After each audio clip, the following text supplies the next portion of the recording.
ಮಿತ್ರರೇ ನಮಸ್ಕಾರ. ಮಿತ್ರರೇ, ಈ ಜಿಯೋ ಪೊಲಿಟಿಕ್ಸ್ನಲ್ಲಿ ಏನೇನು ಡೆವಲಪ್ಮೆಂಟ್ ಆಗ್ತಾ ಇದೆ ಅಂತ ನಾವೆಲ್ಲ ಪ್ರತಿನಿತ್ಯ ನೋಡ್ತಾ ಇದ್ದೀವಿ. ಈಗ ಬಹಳ ಇಂಪಾರ್ಟೆಂಟ್ ಆದಂಥ ಒಂದು ಬೆಳವಣಿಗೆ ನಡೆದಿದೆ. ಅದೇನು ಕೇಳಿದ್ರೆ, ಚೈನಾ ಭಾರತದ ಬಗ್ಗೆ ಮಾತನಾಡೋದಕ್ಕೆ ಶುರು ಮಾಡಿದೆ. ಭಾರತವನ್ನ ನೀವು ಇನ್ನೊಂದು ಜಪಾನ್ ಮಾಡೋದಕ್ಕೆ ಹೊರಟಿದ್ದೀರಿ ಅಂತ ಅಮೆರಿಕಾಗೆ ಚೈನಾ ಹೇಳ್ತಾ ಇದೆ. ಭಾರತ ಇದಕ್ಕೆ ಅವಕಾಶ ಕೊಡಬಾರದು ಅಂತ ಭಾರತೀಯರಿಗೆ ಸಲಹೆ ಕೊಡ್ತಾ ಇದೆ. ನೀವೇನಾದ್ರೂ ಈಗ ಯಾಮಾರಿದ್ದೆ ಆದ್ರೆ ನೀವು ಇನ್ನೊಂದು ಜಪಾನ್ ಆಗ್ತೀರಿ. ಜಪಾನ್ಗೆ ಅಮೆರಿಕ ಬಹಳ ದೊಡ್ಡ ಮೋಸ ಮಾಡಿಬಿಡ್ತು. ಜಪಾನ್ ಅವತ್ತೇನಾದ್ರೂ ಅಮೆರಿಕದ ಜಾಲಕ್ಕೆ ಬೀಳದೇ ಇದ್ದಿದ್ರೆ ಇವತ್ತು ಜಪಾನ್ ವಿಶ್ವದ ನಂಬರ್ 1 ಎಕಾನಮಿ ಆಗಿರ್ತಾ ಇತ್ತು. ಜಪಾನ್ಗೆ ಬಹಳ ದೊಡ್ಡ ಮೋಸವನ್ನ ಅಮೆರಿಕ ಮಾಡಿದೆ. ಈಗ ಅದೇ ರೀತಿಯ ಮೋಸವನ್ನ ಭಾರತಕ್ಕೆ ಮಾಡೋದಕ್ಕೆ ಹೊರಟಿದೆ ಹೀಗಂತ ಚೈನಾ ಹೇಳ್ತಾ ಇದೆ. ಮಿತ್ರರೇ, ಇದೊಂದು ಬಹಳ ಇಂಟ್ರೆಸ್ಟಿಂಗ್ ವಿಚಾರ. ಚೈನಾ ಇಲ್ಲಿ ಹೇಳ್ತಾ ಇರುವಂತಹದ್ದು ಸತ್ಯವೂ ಕೂಡ. ಇದಕ್ಕೆ ರಷ್ಯಾ ಕೂಡ ಧ್ವನಿಗೂಡಿಸಿದೆ. ಅಷ್ಟಕ್ಕೂ ಚೈನಾ ಹೇಳ್ತಿರೋದೇನು ಕೇಳಿದ್ರೆ, ಅಮೆರಿಕಾಗೆ ಸೂಟ್ ಆಗುವಂತಹ ಭಾರತವನ್ನ ನಿರ್ಮಾಣ ಮಾಡೋದಕ್ಕೆ ಅಮೆರಿಕ ಯತ್ನ ಮಾಡ್ತಾ ಇದೆ ಅಂತ. ಮಿತ್ರರೇ, ಇದು ಸಣ್ಣ ವಿಚಾರ ಅಲ್ಲ, ಬಹಳ ದೊಡ್ಡ ವಿಚಾರ. ಚೈನಾ ದಿಢೀರಂತ ಭಾರತದ ಬಗ್ಗೆ ಮಾತನಾಡೋದಕ್ಕೆ, ಭಾರತದ ಎಕಾನಮಿಯನ್ನ ಅಮೆರಿಕ ಕಂಟೈನ್ ಮಾಡ್ತಾ ಇದೆ ಅಂತ ಹೇಳೋದಕ್ಕೆ, ಇದಕ್ಕೆಲ್ಲ ಬಹಳ ಪ್ರಮುಖವಾದಂತಹ ಕಾರಣಗಳಿದ್ದಾವೆ. ಕೆಲವೇ ತಿಂಗಳ ಹಿಂದೆ ಭಾರತಕ್ಕೆ ಶತ್ರು ದೇಶ ಯಾವುದು ಕೇಳಿದ್ರೆ ಪಾಕಿಸ್ತಾನದ ನೆಕ್ಸ್ಟ್ ಹೆಸರೇ ಚೈನಾ ಬರ್ತಾ ಇತ್ತು. ಇನ್ನೊಂದು ಕಡೆ ಅಮೆರಿಕ ಭಾರತದ ಮಿತ್ರ ದೇಶದ ಲಿಸ್ಟ್ ನಲ್ಲಿ ಬರ್ತಾ ಇತ್ತು. ಈಗ ದಿಢೀರಂತ ಬದಲಾವಣೆ ಆಗಿದೆ. ಅಮೆರಿಕವನ್ನ ಮಿತ್ರ ದೇಶ ಅಂತ ಓಪನ್ ಆಗಿ ಹೇಳೋದಕ್ಕೆ ಸಾಧ್ಯ ಇಲ್ಲ, ಚೈನಾವನ್ನ ಶತ್ರು ದೇಶ ಅಂತ ನಾವು ಜೋರಾಗಿ ಹೇಳೋದಕ್ಕೂ ಸಾಧ್ಯ ಇಲ್ಲ. ಅಂತಹದೊಂದು ಪರಿಸ್ಥಿತಿ ನಿರ್ಮಾಣ ಆಗ್ತಾ ಇದೆ. ಮಿತ್ರರೇ, ಈ ಎಲ್ಲ ಡೆವಲಪ್ಮೆಂಟ್ಗಳ ಕುರಿತಾಗಿ ನಿಮಗೆ ಡೀಟೇಲ್ ಆದಂಥ ಮಾಹಿತಿಯನ್ನು ಕೊಡ್ತೀನಿ. ಯಾಕೆಂದರೆ ಇದು ತುಂಬ ಇಂಪಾರ್ಟೆಂಟ್ ವಿಚಾರ. ಚೈನಾದ ಟೋನ್ ಬದಲಾವಣೆ ಆಗೋದಕ್ಕೆ, ಹಾಗೆ ಭಾರತಕ್ಕೆ ವಾರ್ನಿಂಗ್ ರೂಪದಲ್ಲಿ ಚೈನಾ ಸಲಹೆ ಕೊಟ್ಟಿರೋದು, ಇದೆಲ್ಲದರ ಹಿಂದೆ ಒಂದು ದೊಡ್ಡ ಕಾರಣ ಇದೆ. ಇದೆಲ್ಲದರ ನಡುವೆ ರಷ್ಯಾದ ಅಧ್ಯಕ್ಷ ಪುತಿನ್ ಭಾರತಕ್ಕೂ ಕೂಡ ಭೇಟಿ ಕೊಡ್ತಾ ಇದ್ದಾರೆ. NSA ಅಜಿತ್ ದೋವಲ್ ಮತ್ತು ಪುತಿನ್ ಜೊತೆಗೆ ಬಹಳ ಸುದೀರ್ಘವಾದಂತಹ ಮಾತುಕತೆ ಆಗಿದೆ. ನಿಮಗೆ ಈ ವಿಡಿಯೋದಲ್ಲಿ ಈ ಎಲ್ಲ ವಿಚಾರಗಳ ಕುರಿತಾಗಿ ಡೀಟೇಲ್ ಆದಂತಹ ಮಾಹಿತಿಯನ್ನು ಕೊಡುವಂತಹ ಪ್ರಯತ್ನ ಮಾಡ್ತೀನಿ. ನೀವು ಈ ವಿಡಿಯೋನ ಕೊನೆವರೆಗೂ ಮಿಸ್ ಮಾಡದೆ ನೋಡಿ. ಮಿತ್ರರೇ, ನಮ್ಮ ರಾಜಕಾರಣಿಗಳು ಆಗಾಗ ಒಂದು ಮಾತು ಹೇಳ್ತಾ ಇರ್ತಾರೆ. ಈ ರಾಜಕಾರಣದಲ್ಲಿ ಯಾರು ಪರ್ಮನೆಂಟ್ ಮಿತ್ರರು ಇಲ್ಲ, ಯಾರು ಪರ್ಮನೆಂಟ್ ಶತ್ರುಗಳು ಕೂಡ ಇಲ್ಲ. ಸಂದರ್ಭಕ್ಕನುಸಾರವಾಗಿ ನಾವು ಕೆಲಸ ಮಾಡ್ತಾ ಹೋಗ್ತೀವಿ. ಇದರ ಅರ್ಥ ಏನು ಕೇಳಿದ್ರೆ, ಅಧಿಕಾರ ಹಿಡಿಯುವಂತಹ ಸಂದರ್ಭ ಬಂದ್ರೆ ಯಾರ ಜೊತೆಗೆ ಯಾರು ಬೇಕಾದ್ರೂ ಕೈ ಜೋಡಿಸ್ತಾರೆ ಅನ್ನೋದಷ್ಟೇ ಅರ್ಥ. ಮಿತ್ರರೇ, ಈ ಮಾತಿದೆಯಲ್ಲ, ಇದು ಜಿಯೋ ಪೊಲಿಟಿಕ್ಸ್ಗೂ ಕೂಡ ಒಂದು ಹಂತದಲ್ಲಿ ಅನ್ವಯ ಆಗತ್ತೆ. ಇಲ್ಲಿ ಅಧಿಕಾರವನ್ನ ಹಿಡಿಯೋದಕ್ಕಲ್ಲ, ತಮ್ಮ ತಮ್ಮ ಹಿತಾಸಕ್ತಿಗಳನ್ನ ರಕ್ಷಣೆ ಮಾಡ್ಕೊಳ್ಳೋದಕ್ಕೋಸ್ಕರವಾಗಿ ಶತ್ರು ದೇಶಗಳು ಮಿತ್ರರಾಗ್ತಾರೆ, ಮಿತ್ರ ದೇಶಗಳು ಶತ್ರುಗಳಾಗ್ತಾರೆ. ಆದ್ರೆ ಈ ರೀತಿಯಾದಂತಹ ಶಿಫ್ಟ್ ಆಗೋದಕ್ಕೆ ಕೆಲ ವರ್ಷಗಳು ಬೇಕಾಗಬಹುದು, ಕೆಲವೊಮ್ಮೆ ದಶಕಗಳೇ ಬೇಕಾಗಬಹುದು. ಸದ್ಯ ಅಂತಹದೊಂದು ಶಿಫ್ಟ್ ಆಗುವಂತಹ ಕಾಲಘಟ್ಟದಲ್ಲಿ ನಾವಿದ್ದೀವಿ. ಸದ್ಯ ಟ್ರಂಪ್ ಅಮೆರಿಕದ ಇಡೀ ಫಾರಿನ್ ಪಾಲಿಸಿಯನ್ನ ತಲೆ ಕೆಳಗು ಮಾಡಿದ್ದಾರೆ. ಅಮೆರಿಕದ ಈ ಹಿಂದಿನ ಎಲ್ಲಾ ಪ್ರಯತ್ನವನ್ನ ನೀರಿನಲ್ಲಿ ಹೋಮ ಮಾಡಿಬಿಟ್ಟಿದ್ದಾರೆ. ಹೊಸದಾದಂತಹ ನೀತಿಯನ್ನ ಅನುಸರಿಸ್ತಾ ಇದ್ದಾರೆ. ನಾನೇನೋ ಆರ್ಥಿಕವಾಗಿ ಲಾಭ ಮಾಡ್ತೀನಿ, ಎಲ್ಲ ದೇಶಗಳನ್ನು ನಿರ್ಬಂಧ ಮಾಡಿಬಿಟ್ಟು ಅಮೆರಿಕ ವಿಶ್ವದ ಸೂಪರ್ ಪವರ್ ಆಗಿ ಮುಂದುವರಿಯುವಂತೆ ನೋಡ್ಕೊಳ್ತೀನಿ ಅಂತ ಟ್ರಂಪ್ ಹೊರಟಿದ್ದಾರೆ. ಸದ್ಯ ಟ್ರಂಪ್ ಅವರ ಈ ಪ್ರಯತ್ನದಲ್ಲಿ ಅವರ ನೇರ ಕೆಂಗಣ್ಣಿಗೆ ಗುರಿಯಾಗಿರುವಂತದ್ದು ಭಾರತ. ಭಾರತದ ಮೇಲೆ 50% ಟ್ಯಾರಿಫ್ ಹಾಕಿದರೆ ಬಹುತೇಕ ಅಮೆರಿಕದ ಮಾರುಕಟ್ಟೆಯನ್ನ ಭಾರತಕ್ಕೆ ಬಂದ್ ಮಾಡುವಂತಹ ಸುಳಿವನ್ನ ಕೊಡ್ತಾ ಇದ್ದಾರೆ. ಈ ಬೆಳವಣಿಗೆ ಇದೆಯಲ್ಲ, ಇದು ಭಾರತ ಚೀನಾವನ್ನ ಮತ್ತಷ್ಟು ಹತ್ತಿರಕ್ಕೆ ಸೇರಿಸುತ್ತೆ ಅಂತ ಅಮೆರಿಕದ ರಕ್ಷಣಾ ತಜ್ಞರೇ ಅಭಿಪ್ರಾಯವನ್ನು ವ್ಯಕ್ತಪಡಿಸ್ತಾ ಇದ್ದಾರೆ. ಇದಕ್ಕೆ ಪೂರಕವಾಗಿ ಈಗ ಬೆಳವಣಿಗೆಗಳು ಕೂಡ ಆರಂಭಗೊಂಡಿದೆ. ಚೈನಾದ ಜಿಯೋ ಪೊಲಿಟಿಕಲ್ ಥಿಂಕರ್ಸ್ ಮತ್ತು ಚೈನಾದ ಸರ್ಕಾರಿ ಅಧಿಕಾರಿಗಳು ಏನ್ ಹೇಳ್ತಾ ಇದ್ದಾರೆ ಅಂತಂದ್ರೆ, ಭಾರತವನ್ನ ರಿಸ್ಟ್ರಿಕ್ಟ್ ಮಾಡೋದಕ್ಕೆ, ಇನ್ನೊಂದು ಜಪಾನ್ ಮಾಡೋದಕ್ಕೆ ಅಮೆರಿಕ ಹೊರಟಿದೆ. ಭಾರತದ ಸ್ವತಂತ್ರ ಫಾರಿನ್ ಪಾಲಿಸಿಯನ್ನ ಕಸಿದುಕೊಳ್ಳುವಂತಹ ಯತ್ನವನ್ನ ಅಮೆರಿಕ ಮಾಡ್ತಾ ಇದೆ. ಭಾರತ ಇದಕ್ಕೆ ಸೊಪ್ಪು ಹಾಕಬಾರದು. ಒಂದು ವೇಳೆ ಭಾರತ ಏನಾದರೂ ಈಗ ಯಾಮಾರಿದ್ದೆ ಆದ್ರೆ ಇನ್ನೊಂದು ಜಪಾನ್ ಆಗ್ಬಿಡುತ್ತೆ. ಹೀಗಂತ ಭಾರತಕ್ಕೆ ನೇರಾನೇರ ಎಚ್ಚರಿಕೆಯನ್ನ ಚೈನಾದವರು ಕೊಡೋದಕ್ಕೆ ಶುರು ಮಾಡಿದ್ದಾರೆ. ಈ ಚೈನಾದ ಜಿಯೋ ಪೊಲಿಟಿಕಲ್ ಥಿಂಕರ್ಸ್ ಏನ್ ಹೇಳ್ತಾ ಇದ್ದಾರೆ ಅಂತಂದ್ರೆ, ಅಮೆರಿಕ ಮಧ್ಯಮ ವರ್ಗದ ಭಾರತವನ್ನ ಬಯಸ್ತಾ ಇದೆಯೇ ಹೊರತು ಒಂದು ಸೂಪರ್ ಪವರ್ ಭಾರತವನ್ನ ಬಯಸ್ತಾ ಇಲ್ಲ. ಅಮೆರಿಕಾಗೆ ಇನ್ನೊಂದು 10 ಟ್ರಿಲಿಯನ್ ಎಕಾನಮಿಯ ಅಥವಾ 15 ಟ್ರಿಲಿಯನ್ ಎಕಾನಮಿಯ ಭಾರತ ಬೇಕಾಗಿಲ್ಲ. ಅವ್ರಿಗೆ ಬೇಕಾಗಿರುವಂತಹದ್ದು 3-4 ಅಥವಾ 5-6 ಟ್ರಿಲಿಯನ್ ಎಕಾನಮಿಯ ಭಾರತ ಮಾತ್ರ.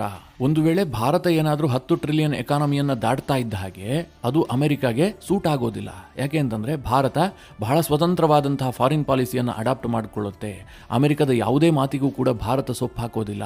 ಹೀಗಾಗಿ ಅಮೆರಿಕ ಇನ್ನೊಂದು ಸೂಪರ್ ಪವರ್ ಅನ್ನ ಜಗತ್ತಿನಲ್ಲಿ ಹುಟ್ಟಾಕೋದಕ್ಕೆ ಬಯಸ್ತಾ ಇಲ್ಲ. ಅದನ್ನ ಏನಾದ್ರೂ ಮಾಡಿ ತಡಿಬೇಕು ಅನ್ನುವಂತಹ ಪ್ರಯತ್ನದಲ್ಲಿದೆ. ಈಗ ಟ್ಯಾರಿಫ್ ವಾರ್ ಇದೆಯಲ್ಲ, ಅದರ ಒಂದು ಪ್ರಯತ್ನ ಅಂತ ಚೀನಾ ವಿಶ್ಲೇಷಣೆ ಮಾಡಿದೆ. ಮಿತ್ರರೇ, ನೀವೀಗ ಕನ್ಫ್ಯೂಷನ್ಗೆ ಒಳಗಾಗಬೇಡಿ. ಚೈನಾ ಯಾಕೆ ಈ ರೀತಿಯ ಮಾತನಾಡ್ತಾ ಇದೆ? ನಿಜಕ್ಕೂ ಭಾರತದ ಪರವಾಗಿ ಚೈನಾ ಏನಾದರೂ ಒಲವನ್ನ ಹೊಂದಿದೆಯಾ? ಭಾರತದ ಆರ್ಥಿಕ ಅಭಿವೃದ್ಧಿಯನ್ನ ಚೈನಾ ಏನಾದರೂ ಬಯಸ್ತಾ ಇದೆಯಾ? ಹೀಗೆಲ್ಲ ನಿಮಗೊಂದು ಪ್ರಶ್ನೆ ಬರಬಹುದು. ಚೈನಾಗಿದು ಯಾವುದೂ ಬೇಕಾಗಿಲ್ಲ. ಭಾರತ ಎಕನಾಮಿಕ್ ಸೂಪರ್ ಪವರ್ ಆಗುವಂಥದ್ದು ಚೈನಾಗೂ ಏನು ಇಷ್ಟ ಇಲ್ಲ. ಆದರೆ ಭಾರತ ಅಮೆರಿಕ ತೆಕ್ಕೆಯಿಂದ ಹೊರಗೆ ಬರಬೇಕಲ್ಲ, ಅದಕ್ಕೇನಾದರೂ ವ್ಯಾಲಿಡ್ ಪಾಯಿಂಟ್ಗಳನ್ನು ರೈಸ್ ಮಾಡಬೇಕಲ್ಲ. ಅದಕ್ಕೋಸ್ಕರವಾಗಿ ಚೈನಾ ಈ ಮಾತುಗಳನ್ನು ಹೇಳ್ತಾ ಇದೆ. ಚೈನಾ ಹೇಳ್ತಾ ಇರುವಂತಹದ್ದು ಅಕ್ಷರಶಃ ಸತ್ಯ. ಒಂದು ಕಡೆ ಈ ಅಮೆರಿಕದ ಟ್ಯಾರಿಫ್ ಬಗ್ಗೆ ಚೈನಾದ ಜಿಯೋಪೊಲಿಟಿಕಲ್ ಥಿಂಕರ್ಸ್ ಈ ರೀತಿಯ ಆರ್ಟಿಕಲ್ಗಳನ್ನು ಪಬ್ಲಿಷ್ ಮಾಡ್ತಾ ಇದ್ದಾರೆ. ಇನ್ನೊಂದು ಕಡೆ ಭಾರತದಲ್ಲಿರುವಂತಹ ಚೈನಾದ ರಾಯಭಾರ ಕಚೇರಿಯ ವಕ್ತಾರರು ಏನ್ ಹೇಳ್ತಾ ಇದ್ದಾರೆ ಅಂತಂದ್ರೆ, ಭಾರತವನ್ನ ಅಮೆರಿಕ ಕಂಟೈನ್ ಮಾಡೋದಕ್ಕೆ ಯತ್ನ ಮಾಡ್ತಾ ಇದೆ. ಭಾರತದ ಸ್ವತಂತ್ರ ಫಾರಿನ್ ಪಾಲಿಸಿಯನ್ನ ಡಿಸ್ಟರ್ಬ್ ಮಾಡುವಂತಹ ಅಧಿಕಾರ ಯಾರಿಗೂ ಇಲ್ಲ, ಅಂತಹ ಪ್ರಯತ್ನಗಳನ್ನ ಮಾಡಬಾರದು, ಚೈನಾ ಅದನ್ನ ಒಪ್ಪೋದಿಲ್ಲ ಅಂತೇಳಿ ಅವರೊಂದು ಪೋಸ್ಟ್ ಹಾಕ್ತಾರೆ. ಆ ಪೋಸ್ಟ್ ನಲ್ಲಿ ಚಿತ್ರ ಹಾಕಿರೋದು ಕೂಡ ತುಂಬಾ ಇಂಟ್ರೆಸ್ಟಿಂಗ್ ಆಗಿದೆ. ಒಂದು ಕಡೆ ಎಲಿಫೆಂಟ್, ನಿಮಗೆಲ್ಲ ಗೊತ್ತಿರುವ ಹಾಗೆ ಚೈನಾದವರು ಭಾರತವನ್ನ ಎಲಿಫೆಂಟ್ ರೀತಿಯಲ್ಲಿ ಚಿತ್ರಣ ಮಾಡ್ತಾರೆ. ಅವರನ್ನ ಡ್ರ್ಯಾಗನ್ಗೆ ಹೋಲಿಸಿಕೊಳ್ತಾರಲ್ಲ, ಹಾಗೆ ಭಾರತವನ್ನ ಆನೆಗೆ ಹೋಲಿಸ್ತಾರೆ. ಚೈನಾದ ವಕ್ತಾರರು ಮಾಡಿದಂತಹ ಪೋಸ್ಟ್ ನಲ್ಲಿ ಒಂದು ಸಿಟ್ಟಾದಂತಹ ಆನೆ ಅನ್ಜಸ್ಟಿಫೈಡ್, ಅನ್ರೀಸನಬಲ್ ಅಂತ ಆಕ್ರೋಶಭರಿತವಾಗಿ ಹೇಳ್ತಾ ಇರುವಂತಹದ್ದು. ಇನ್ನೊಂದು ಕಡೆ ಆ ಆನೆಗೆ ಅಮೆರಿಕದ ಟ್ಯಾರಿಫ್ ದಂಡವನ್ನು ತೋರಿಸುವಂತಹ ಚಿತ್ರ. ನಾನು ಯಾಕೆ ಇದನ್ನೆಲ್ಲ ನಿಮಗೆ ವಿವರಿಸಿ ಹೇಳ್ತಾ ಇದ್ದೀನಿ ಅಂತಂದ್ರೆ, ಚೈನಾ ಭಾರತಕ್ಕೆ ಅಮೆರಿಕ ವಿಧಿಸ್ತಾ ಇರುವಂತಹ ಟ್ಯಾರಿಫ್ ಬಗ್ಗೆ ಇಷ್ಟೆಲ್ಲ ವಿಶ್ಲೇಷಣೆ ಮಾಡ್ತಾ ಇದೆ. ಹಾಗಾದ್ರೆ ಅವರು ಜಪಾನ್ನ ಉದಾಹರಣೆಯನ್ನ ಕೊಡ್ತಾ ಇದಾರಲ್ಲ, ಅದಕ್ಕೆ ಕಾರಣ ಏನು? ಜಪಾನ್ಗೆ ಅಮೆರಿಕ ಧೋಖಾ ಮಾಡಿದ್ದು ನಿಜಾನಾ? ಈ ಪ್ರಶ್ನೆಗಳನ್ನ ಕೇಳೋದೇ ಆದ್ರೆ ನಿಮಗೆಲ್ಲ ಗೊತ್ತಿರಬಹುದು, ಗೊತ್ತಿಲ್ಲದೇನೂ ಇರಬಹುದು. 1980-90ರ ದಶಕದಲ್ಲಿ ಇಡೀ ವಿಶ್ವದಲ್ಲಿ ಏನ್ ಚರ್ಚೆ ಆಗ್ತಾ ಇತ್ತು?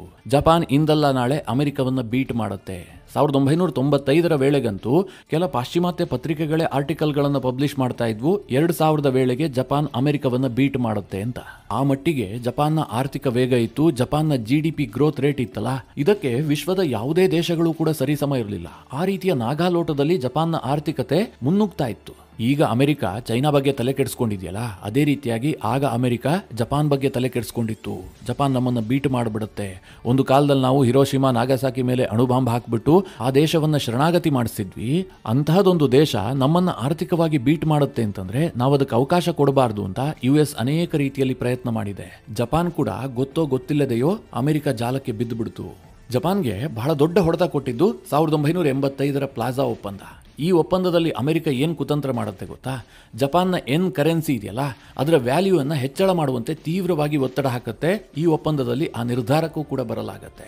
ಈ ಎನ್ ಕರೆನ್ಸಿಯ ಮೌಲ್ಯವನ್ನು ಯಾಕೆ ಅಮೆರಿಕ ಜಾಸ್ತಿ ಮಾಡ್ತು ಕೇಳಿದ್ರೆ, ಈ ಹಿಂದೆ ಮಿತ್ರರೇ, ಅಂದ್ರೆ 1985ಕ್ಕೆ ಮೊದಲು ಅಮೆರಿಕದ ಡಾಲರ್ ಎದುರು ಜಪಾನ್ನ ಎನ್ ಕರೆನ್ಸಿಯ ಮೌಲ್ಯ ಬಹಳ ಕಡಿಮೆ ಇತ್ತು. ಈ ಕಾರಣದಿಂದಾಗಿ ಜಪಾನ್ನಿಂದ ಎಕ್ಸ್ಪೋರ್ಟ್ ಆಗುವಂತಹ ವಸ್ತುಗಳ ಬೆಲೆ ಬಹಳ ಕಡಿಮೆ ಇರ್ತಾ ಇತ್ತು. ಜಪಾನ್ನ ವಸ್ತುಗಳ ಮುಂದೆ ಅಮೆರಿಕದ ಮಾರುಕಟ್ಟೆಯಲ್ಲಿ ಅಮೆರಿಕದ ವಸ್ತುಗಳೇ ನಿಂತ್ಕೊಳ್ಳೋದಕ್ಕಾಗ್ತಾ ಇರಲಿಲ್ಲ. ಹೀಗಾಗಿ ಅಮೆರಿಕ ಒಂದು ಪ್ಲಾನ್ ಮಾಡುತ್ತೆ, ಇದೇ ರೀತಿಯಾಗಿ ಮುಂದುವರೆದಿದ್ದೆ ಆದ್ರೆ ಜಪಾನ್ ಬಹಳ ದೊಡ್ಡ ಆರ್ಥಿಕತೆ ಆಗುತ್ತೆ. ಇದಕ್ಕೋಸ್ಕರವಾಗಿ ಅವರು ಕಂಡುಕೊಂಡಂತಹ ಪ್ಲಾನ್ ಏನು ಕೇಳಿದ್ರೆ, ಜಪಾನ್ನ ಕರೆನ್ಸಿಯ ಮೌಲ್ಯವನ್ನ ಹೆಚ್ಚಳ ಮಾಡುವಂತಹದ್ದು. ಇತರರೇ, ನಿಮಗೆ ನೆನಪಿರ್ಲಿ, ಈ ಕರೆನ್ಸಿ ಮೌಲ್ಯ ಹೆಚ್ಚಳ ಇದೆಯಲ್ಲ, ನಮಗೆ ಒಂದಷ್ಟು ಕ್ಷೇತ್ರದಲ್ಲಿ ಲಾಭವನ್ನ ತರುತ್ತೆ, ಒಂದಷ್ಟು ಕ್ಷೇತ್ರದಲ್ಲಿ ಬಹಳ ನಷ್ಟವನ್ನ ತರುತ್ತೆ. ಜಪಾನ್ಗೆ 1985ರಲ್ಲಿ ಅಮೆರಿಕ ಈ ಅಸ್ತ್ರವನ್ನ ಪ್ರಯೋಗ ಮಾಡಿ ದೊಡ್ಡ ಗದಾಪ್ರಹಾರವನ್ನೇ ಮಾಡಿಬಿಡ್ತು. ಆ ಸಂದರ್ಭದಲ್ಲಿ ಅಮೆರಿಕ ಮತ್ತು ಜಪಾನ್ ನಡುವೆ ಯಾವ ರೀತಿಯಾದಂತಹ ಟ್ರೇಡ್ ವಾರ್ ನಡೀತಾ ಇತ್ತು ಅಂತಂದ್ರೆ, ಅಮೆರಿಕ ಹೆಚ್ಚಿನ ವಸ್ತುಗಳನ್ನ ಜಪಾನ್ ಮಾರುಕಟ್ಟೆಗೆ ಕಳುಹಿಸ್ತಾ ಇತ್ತು. ಆದ್ರೆ ಜಪಾನ್ನಲ್ಲಿ ಅದು ಮಾರಾಟ ಆಗ್ತಾ ಇರಲಿಲ್ಲ. ಕಾರಣ ಏನು ಕೇಳಿದ್ರೆ, ಜಪಾನ್ನ ಜನ ವಿಪರೀತವಾಗಿ ದೇಶ ಪ್ರೇಮಿಗಳು. ಅವ್ರು ಏನೇ ವಸ್ತುಗಳನ್ನು ಬೈ ಮಾಡುವಂತಹ ಸಂದರ್ಭದಲ್ಲೂ ಕೂಡ ಮೇಡ್ ಇನ್ ಜಪಾನ್ ಅಂತ ನೋಡಿಯೇ ಬೈ ಮಾಡ್ತಾ ಇದ್ರು. ಮೇಡ್ ಇನ್ ಅಮೆರಿಕ ವಸ್ತುಗಳನ್ನು ಅವರು ಬೈ ಮಾಡ್ತಾ ಇರಲಿಲ್ಲ, ಮೇಡ್ ಇನ್ ಚೈನಾ ವಸ್ತುಗಳನ್ನು ಕೂಡ ಅವರು ಬೈ ಮಾಡ್ತಾ ಇರಲಿಲ್ಲ.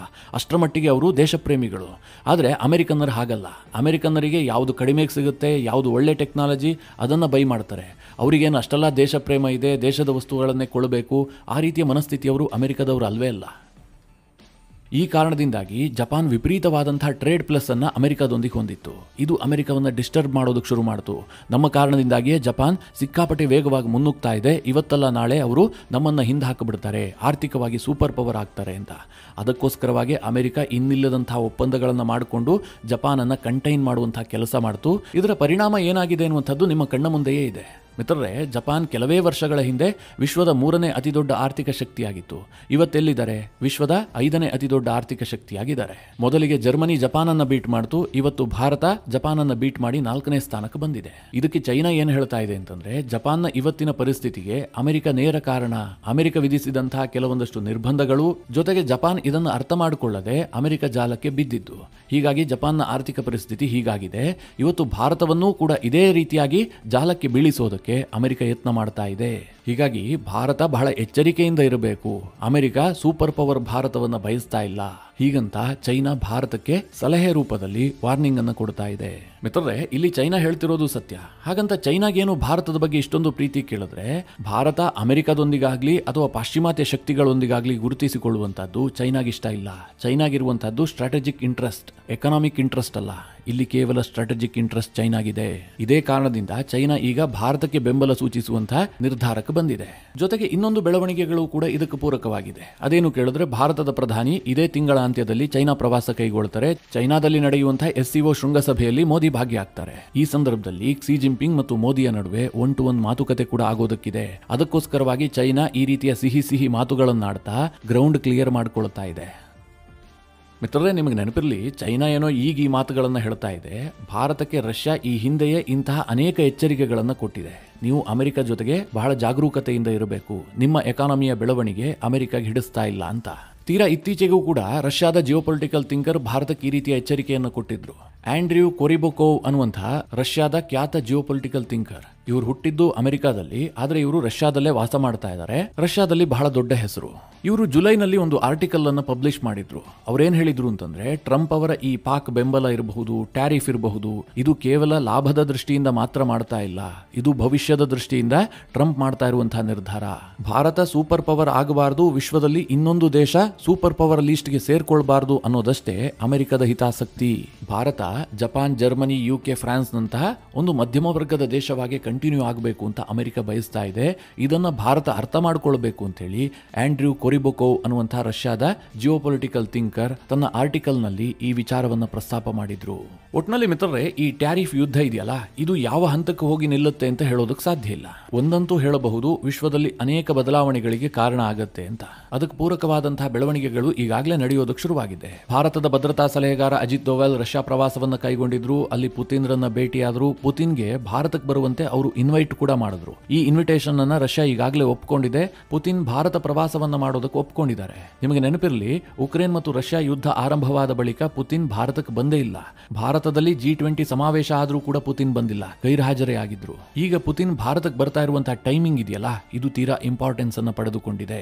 ಇದಕ್ಕೂ ಮುಂಚೆ ಭಾರತದ ಪ್ರಧಾನಿ ನರೇಂದ್ರ ಮೋದಿ ಚೈನಾ ಪ್ರವಾಸ ಕೈಗೊಳ್ತಾರೆ, ಕ್ಸಿ ಜಿನ್ಪಿಂಗ್ ಜೊತೆಗೆ ಮಾತುಕತೆ ನಡೆಸ್ತಾರೆ. ಇದೆಲ್ಲ ಡಾಟ್ ಗಳನ್ನ ಲಿಂಕ್ ಮಾಡಿದ್ರೆ ಅಮೆರಿಕದ ಟ್ಯಾರಿಫ್ ಯುದ್ಧ ಇದೆಯಲ್ಲ, RIC ಅನ್ನ ಗಟ್ಟಿ ಮಾಡ್ತಾ ಇದೆ. ರಷ್ಯಾ, ಚೈನಾ, ಭಾರತ ಮೂರೂ ದೇಶಗಳು ಕೂಡ ಮತ್ತಷ್ಟು ಸದೃಢವಾಗ್ತಾ ಇದ್ದಾವೆ. ಮಿತ್ರರೇ, ಮುಂದಿನ ದಿನಗಳಲ್ಲಿ ಈ ವಿಚಾರದಲ್ಲಿ ಸಾಕಷ್ಟು ಡೆವಲಪ್ಮೆಂಟ್ಗಳಾಗ್ತವೆ. ಆ ಸಂದರ್ಭದಲ್ಲಿ ನಿಮಗೆ ಡೀಟೇಲ್ ಆಗಿ ತಿಳಿಸ್ಕೊಡುವಂತಹ ಪ್ರಯತ್ನ ಮಾಡ್ತೀನಿ. ಈ ವಿಚಾರದ ಬಗ್ಗೆ ನಿಮಗೇನು ಅನಿಸುತ್ತೆ? ನಿಮ್ಮ ಅನಿಸಿಕೆ, ಅಭಿಪ್ರಾಯವನ್ನು ಕಮೆಂಟ್ ಮಾಡುವ ಮೂಲಕ ನಮಗೆ ತಿಳಿಸಿ. ಹಾಗೆ ನಿಮಗೆ ಈ ವಿಡಿಯೋ ಇಷ್ಟವಾದರೆ ಲೈಕ್ ಮಾಡಿ. ಜೊತೆಗೆ ನೀವಿನ್ನೂ ನಿಮ್ಮ ನೆಚ್ಚಿನ ಸಂಸ್ಕಾರ ಸೌರಭ ಯೂಟ್ಯೂಬ್ ಚಾನಲ್ನ ಸಬ್ಸ್ಕ್ರೈಬ್ ಮಾಡಿಲ್ಲ ಅಂತಾದರೆ ಈ ಕೂಡಲೇ ಸಬ್ಸ್ಕ್ರೈಬ್ ಮಾಡಿ. ಮುಂದಿನ ಎಲ್ಲ ಅಪ್ಡೇಟ್ಗಳ ನೋಟಿಫಿಕೇಷನ್ಗಾಗಿ